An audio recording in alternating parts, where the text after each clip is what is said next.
Hello everyone. This is the fourth and last video on video series of recombinant DNA technology. In today's video, we will discuss what are the various applications of recombinant DNA technology along with NEET PG MCQs. To download lecture notes and other interesting stuff related to biochemistry, please visit website biochemistrybasics.com. The commercial exploitation of recombinant DNA technology was begun in the late 1970s by few biotechnological companies to produce desired proteins. There are at least 400 different proteins being produced from recombinant DNA technology, which may serve as a therapeutic agents in the treatment of various human diseases. Insulin was the first synthetic protein synthesized by the help of recombinant DNA technology. It is the first pharmaceutical product resulting from recombinant DNA technology which was administered to humans. Previously, it was isolated and purified from the pancreas of pigs and cows, and it was used for treating the patients suffering from severe diabetes. This often causes allergies. Attempts to produce insulin by recombinant DNA technology was begun in the 1970, and in 1986 Eli Lilly and Company received the approval to market human insulin under the trade name Humulin. This is the picture showing the technique for the production of recombinant insulin. The basic technology consists of inserting gene for human insulin and the promoter gene of lac-operon into the plasmids of E. coli. After that, these E. coli cells are cultured in the nutrient medium containing lactose isolate, and then AN chains are purified, which are joined and reconstituted into human insulin. So this is the technique of production of recombinant insulin. Second application of recombinant DNA technology is production of hepatitis B vaccine.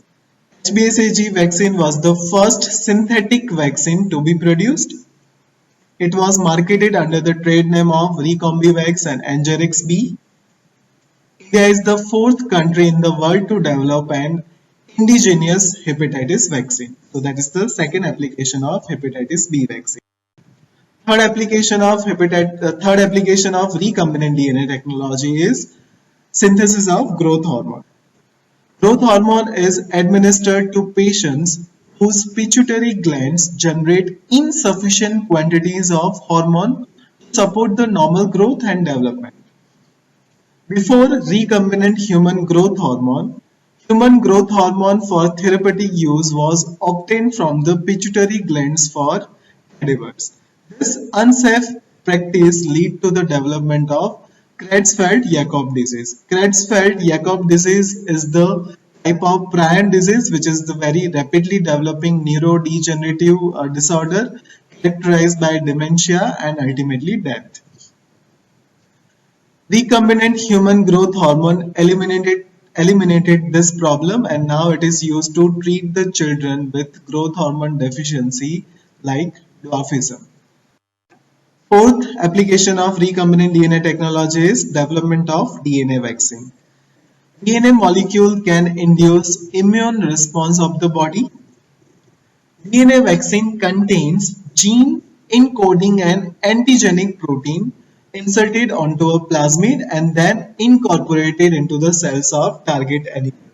So after inserting into the cells of target animal, this DNA produces RNA and in turn produces the specific antigenic protein, and this antigen can act directly to develop humoral immunity in association with major histocompatibility complex. So that is the fourth application of recombinant DNA technology, that is development of DNA vaccine.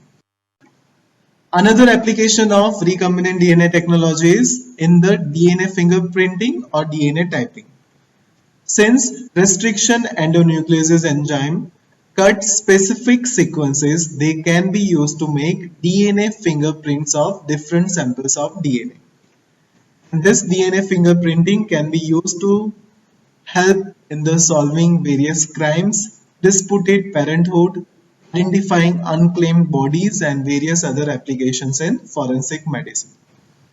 Another application of recombinant DNA technology is synthesis of monoclonal antibodies.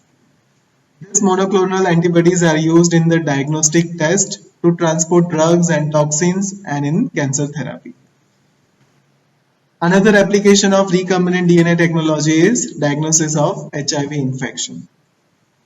The antibody test like ELISA and Western blot uses recombinant HIV protein to test for the presence of HIV antibodies that the body has produced in response to HIV infection. Last application of recombinant DNA technology is gene therapy. With the help of recombinant DNA technology, it is possible to identify genetic disorders and transfer the genes for the treatment of human disease by gene replacement therapy. Now we will see various multiple choice questions. First question is the first synthetic vaccine developed by recombinant DNA technologies, and the options are BCG vaccine, hepatitis B vaccine, smallpox vaccine, and measles vaccine. So as we have already seen in the application that hepatitis B vaccine was the first synthetic vaccine developed by recombinant DNA technology. So the correct answer is B.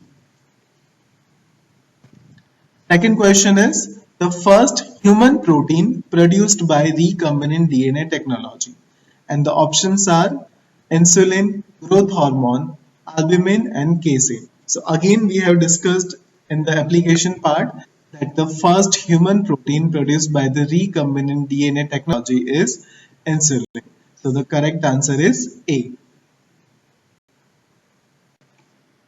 Third question is applications of recombinant DNA technology. And the options are understanding the molecular basis of the disease, production of human proteins in large quantities, gene therapy, and all of the above. So again, first option is correct, understanding the molecular basis of the disease, producing the human proteins in large quantities like insulin and growth hormone, C, gene therapy, and D, all of the above. So the correct answer is all of the above. These are my references. Thank you for watching. Please like, share and subscribe Biochemistry Basics by Dr. Amit, and don't forget to press the bell icon so you can get all the notifications from it. Thank you.